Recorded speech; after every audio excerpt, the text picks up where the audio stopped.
महराज मलिक जो विधायक है उसी एरिया के रहने वाले हैं, वो हमेशा इस तरह की बातें और इस तरह की चीजें बताते थे कि मेरे इस एरिया में इस तरह से लोगों को परेशान रहना पड़ता है या इस तरह की समस्याओं में रहना पड़ता है। अभी तो फिलहाल पीएसए लगा हुआ है, क्या आपको नहीं लगता वो उनकी बातें सही हित में थी ये तमाम चीज?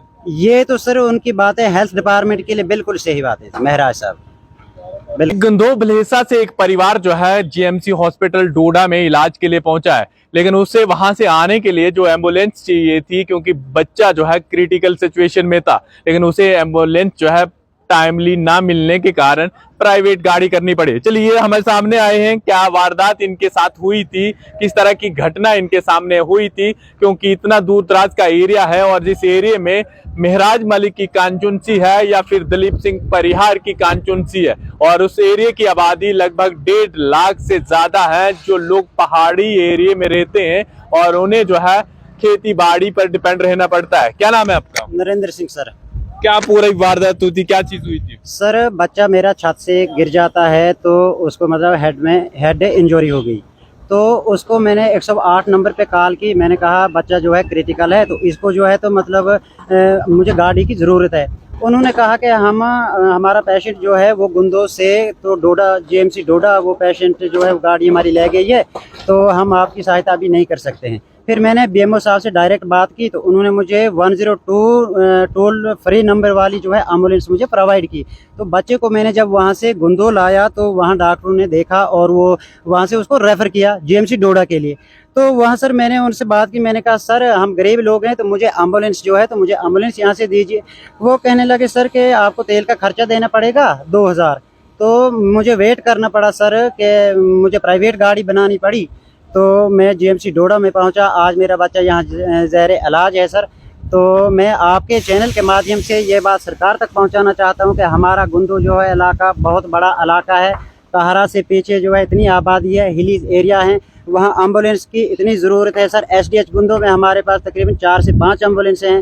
हमारा पीएचसी टिपरी काहल जुगासर है, वहाँ सर डॉक्टरों की शार्टेज है। वहाँ सिर्फ 2 ही डॉक्टर जो हैं वो काम करते हैं, एक डेंटल सर्जन है, एक सर हमारे पास मेडिकल ऑफिसर है, ड्रेसिंग का काम भी वही करते हैं। तो हम सरकार से यही गुजारिश करते हैं कि हमें जो है तो पीएचसी टिपरी एसडीएच गुंदो में, गायनालोजिस्ट एसडीएच गुंदो में नहीं है सर, हमें वो दी जाए। एम्बुलेंस सर्विस जो है सर वो पीएचसी टिपरी काहल जुगासर और गुंदो में वो प्रोवाइड की जाए, ताकि आवाम पब्लिक जो है सर वो सफ़र ना हो। देखिए आपके साथ जो घटना हुई है, आपने कहा कि बच्चे को टाइमली एम्बुलेंस ना मिली और प्राइवेट आपने गाड़ी करनी पड़ी। कितना हजार पे करना पड़ा? 3000 सर पे करना पड़ा मुझे। 3000? हाँ 3000। ये तो चलिए आपका बच्चा नॉर्मल सिचुएशन में है, ज्यादा क्रिटिकल होता कैसे आप पहुंचाते, क्या कितने घंटे लग जाते हैं वहां से डोडा तक? सर वहाँ से तकरीबन हमें 3-4 घंटे लग जाते हैं। तकरीबन 90-95 किलोमीटर सफ़र है मेरे घर से तो जीएमसी डोडा तक। देखिए आपके कांचुनसी के विधायक जो हैं दलीप सिंह परिहार है, जो बीजेपी पार्टी से भी है, क्या इस तरह की डिमांड एम्बुलेंसेस या इस तरह की लोगों के लिए सर्विस प्रोवाइड तीसरी बार विधायक बन के आ चुके हैं वहाँ? सर पहले हमारे ऑनरेबल एमएलए दलीप सिंह परिहार जी ने एक एम्बुलेंस वहाँ से प्रोवाइड की है, जो पीएचसी टिपरी के नाम पे है, पीएचसी टिपरी काहल जुगासर। मगर वो किस कारण से सर एसडीएच गुंदो में जो है तो वो अवेलेबल रहती है, मगर पीएचसी टिपरी में अगर एम्बुलेंस अवेलेबल होती तो सर मुझे जो है तो इतनी प्रॉब्लम ना आती। तो इसलिए हमारी यही डिमांड है। हमारी जो हेल्थ मिनिस्टर है, health minister and education minister Sakina Itoo Sahiba ji हैं, उनसे मैं रिक्वेस्ट करता हूं कि हमारे एसडीएच गुंदो और पीएचसी टिपरी काहल जुगासर की तरफ थोड़ा ध्यान दिया जाए, क्योंकि हिलीज एरिया है और लोगों को जो है तो काफ़ी मुश्किलात का सामना करना पड़ता है। आगे सर्दियों वाला मौसम भी आने वाला है। महराज मलिक जो विधायक है उसी एरिया के रहने वाले हैं, वो हमेशा इस तरह की बातें और इस तरह की चीजें बताते थे कि मेरे इस एरिया में इस तरह से लोगों को परेशान रहना पड़ता है या इस तरह की समस्याओं में रहना पड़ता है। अभी तो फिलहाल पीएसए लगा हुआ है, क्या आपको नहीं लगता वो उनकी बातें सही थी, लोगों के हित में थी ये तमाम चीज? ये तो सर उनकी बातें हेल्थ डिपार्टमेंट के लिए बिल्कुल सही बातें थी महराज साहब, बिल्कुल सही बातें थी। मतलब आप इस चीज के लिए अप्रिशिएट करते थे उन्हें? हाँ सर, इसके लिए बिल्कुल हेल्थ डिपार्टमेंट चाहे वो एजुकेशन डिपार्टमेंट हो, इसके लिए वो बिल्कुल एक्टिव रहते थे। तो बाकी किस चीज में आपको कमी लगी उनकी बाकी किसी चीज़ में नहीं सर, बाकी ज़्यादा मैं ये इस पे बात नहीं करना चाहूँगा, मगर जो ये हेल्थ डिपार्टमेंट में थे ये ठीक ये फोकस उस पर करते थे, चाहे डॉक्टर्स की कमी हो या स्टाफ की हो, जो भी हो।